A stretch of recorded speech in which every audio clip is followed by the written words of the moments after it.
बेटा देखें कि हम अपने प्रीवियस जो है नॉलेज से स्टार्ट करेंगे। ओ लेवल्स के अंदर मैथ्स के अंदर हमने चैप्टर एक किया था सीक्वेंसेस का। उस चैप्टर के अंदर जो है हम क्या करते थे, nth टर्म फाइंड आउट करते थे। कब? जब कांस्टेंट डिफरेंस होता था या मुख्तलिफ केसेस में फाइंड आउट करते थे।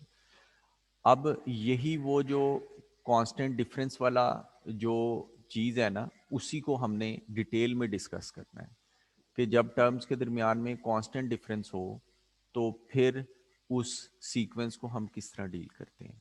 दूसरी चीज़ आपने जो पढ़ी थी वो कंपाउंड इंटरेस्ट पढ़ा था आपने। वो जीपी होती है। कंपाउंड इंटरेस्ट क्या होता है? जीपी होती है। और जो कांस्टेंट डिफरेंस वाली टर्म्स होती हैं उनको हम अरिथमेटिक प्रोग्रेशन एपी कहते हैं। आज हम एपी को डिस्कस करते हैं कि एपी के डिफरेंट फार्मूलाए क्या होते हैं।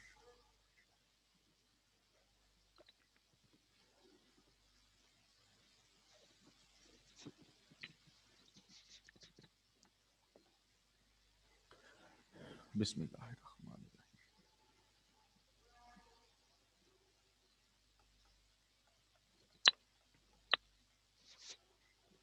Arithmetic progression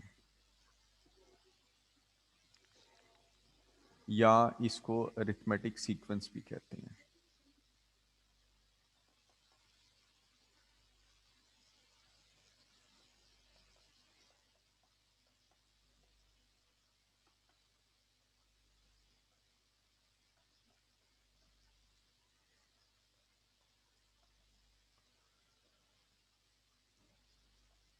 if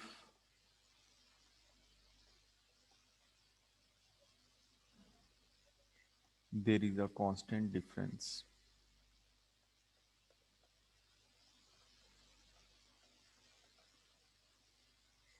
between the consecutive terms,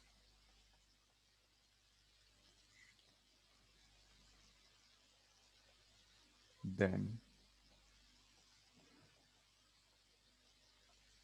the sequence is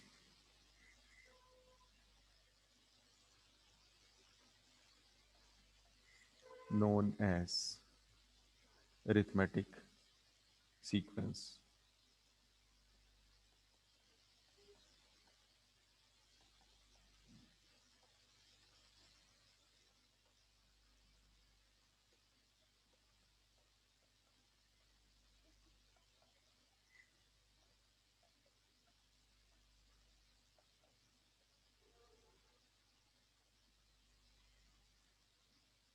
Arithmetic progression, AP।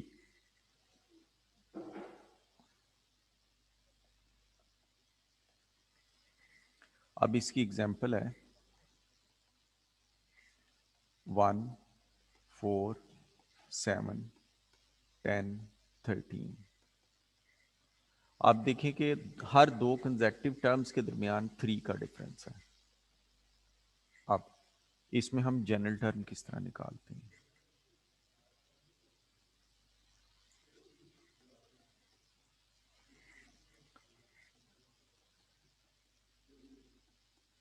ये आपने वो लेवल्स में भी पढ़ा होगा है।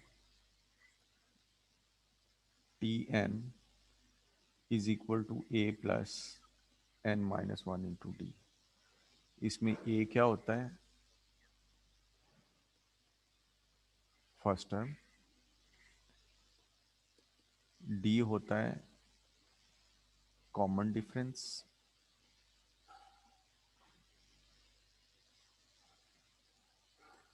और इसको हम इस तरह फाइंड आउट करते हैं, T2 माइनस T1 या T3 माइनस T2 या T4 minus T3। Consecutive terms के दरमियान में डिफरेंस निकालते हैं।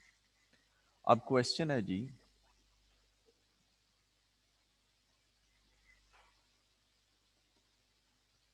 फाइंड द 20th टर्म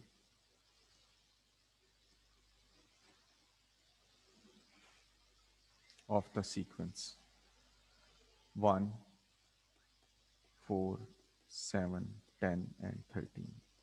ये 20th term की बात कर रहा है. As we know that there is a common difference between all consecutive terms, so we will use the formulae of AP. A is equal to यहाँ पर 1 है, D is equal to 7 minus 4 is equal to 3 है. अब क्योंकि ये AP है इसलिए हम AP की जनरल टर्म का फॉर्मूला लगाएंगे A plus n minus 1 into T. T20 is equal to 1 plus 20 minus 1 into 3 is equal to 58. ये आ गई जी इसकी 20th टर्म आ गई है. अच्छा अब्दुल्ला काशिफ आप बताएंगे कि जनरल टर्म को हम किस तरह यूज करते हैं, जनरल टर्म का क्या रोल होता है सीक्वेंसेस में.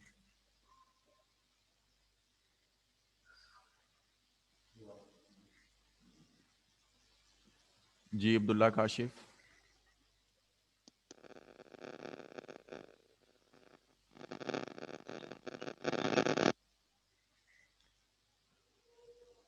चल हाँ जी. दानियाल मलिक आप बताएं कि जनरल टर्म का क्या रोल होता है एक सीक्वेंस के अंदर, उसे हम किस तरह यूज कर सकते हैं.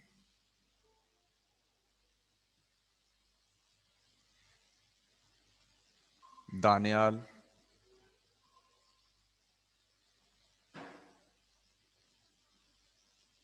अयान आप बताएं, अयान मुजफ्फर.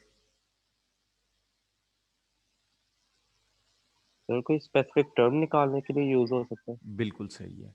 यानी कि जनरल टर्म एक ऐसी टर्म होती है जिसमें हम n is equal to 1 put करते हैं तो हमारे पास फर्स्ट टर्म आ जाती है, हम n is equal to 2 put करते हैं तो हमारे पास सेकंड टर्म आ जाती है, हम n is equal to 3 put करते हैं तो हमारे पास थर्ड टर्म आ जाती है. बिल्कुल ठीक है.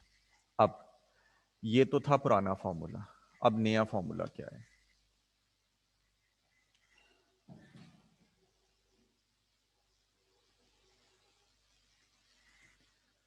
अब वो कहते हैं जी कि how to find out the sum of first n terms. Sir जी बेटे. सर ये जनरल टर्म का फॉर्मूले में तो नेगेटिव टर्म भी हम निकाल सकते हैं, मतलब बैकवर्ड अगर हमने करना हो तो. नहीं बेटा, बैकवर्ड नहीं. टर्म्स हमेशा ये होती हैं term number 1, student number 1, student number 2, student number 3, student number 4, student number 5. ये नहीं होता कि हम उसको जब नंबरिंग करते हैं ना चीज़ों की तो नेगेटिव नंबरिंग नहीं करते. जब आप किसी जगह पर जाते हैं तो आपकी जितनी भी बिलोंगिंग्स हैं आप उनको काउंट करते हैं, तो क्या आप नेगेटिव से शुरू कभी करते हैं कि चले -5 से मैं शुरू कर लेता हूँ. हमेशा 1 से शुरू करते हैं. तो जब भी हम चीज़ों की नंबरिंग करते हैं तो हम करते हैं ये पहला है, ये दूसरा है, ये तीसरा है, ये फोर्थ है, ये फिफ्थ है, ये सिक्स्थ है, ये सेवन्थ है. नेगेटिव में हम नहीं जाते. जैसे एक बंदा है उसके 4 बच्चे हैं तो ये नंबर 1 है, ये नंबर 2 है, ये नंबर 3 है, ये नंबर 4 है. जब भी हम टर्म्स को किसी चीज़ों को नंबरिंग देते हैं तो वो हमेशा 1 से शुरू करते हैं. अब टर्म्स हैं term number 1, term number 2, term number 3, term number 4 या 5, 6, 7, 20 तक. ठीक है बेटा. जी सर. सम ऑफ फर्स्ट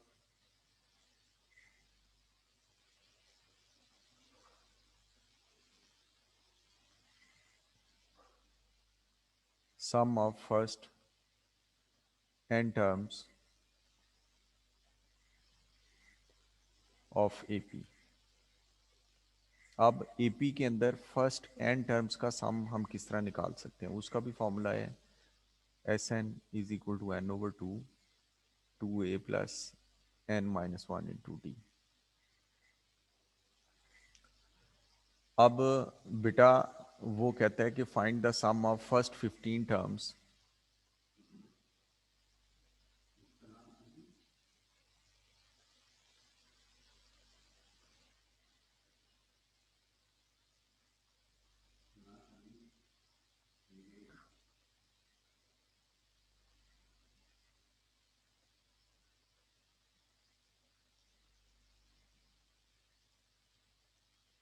इसकी फर्स्ट 15 टर्म्स का हमने सम निकालना है।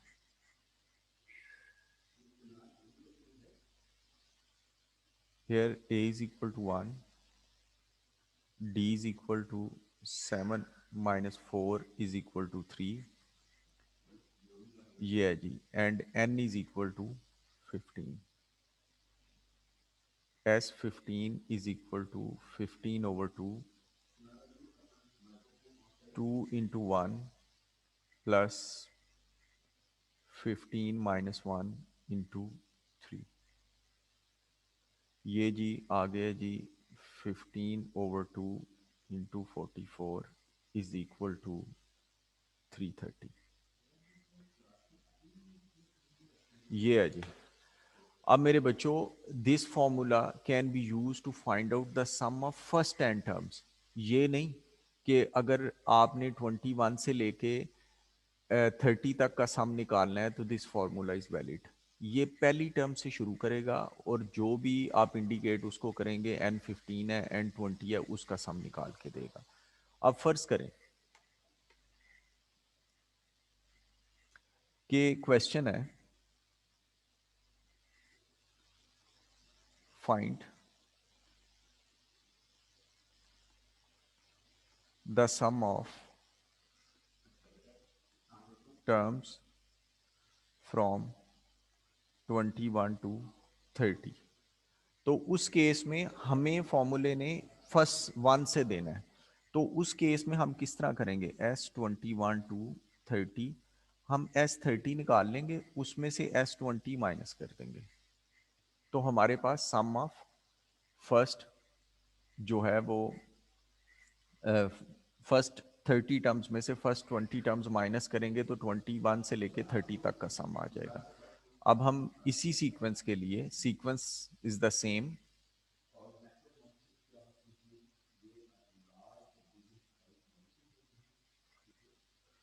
अच्छा जी, sequence is the same,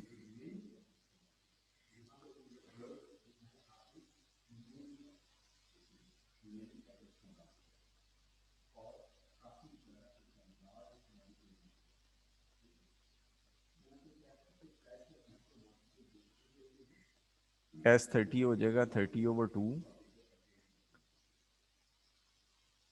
2 into 1 plus 30 minus 1 into 3 minus 20 over 2, 2 into 1 plus 20 minus 1 into 3। ये लें जी, हम इसको सिंप्लीफाई करेंगे, एक ही दफ़ा कैलकुलेटर में डालेंगे, हमारे पास आंसर आ जाएगा। इसका आंसर बताएं जी, इसका क्या आ रहा है फाइनल। इसमें सबसे इंपॉर्टेंट चीज़ जो आपने अपने जहन में रखनी है वो ये है, if term is given, use formula for Tn। अगर टर्म दी होगी तो Tn का फॉर्मूला लिखेंगे। If sum is given,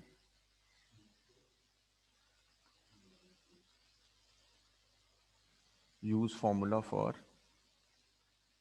Sn। ये आपने चीज़ें याद रखनी है और इसके क्वेश्चंस करने हैं।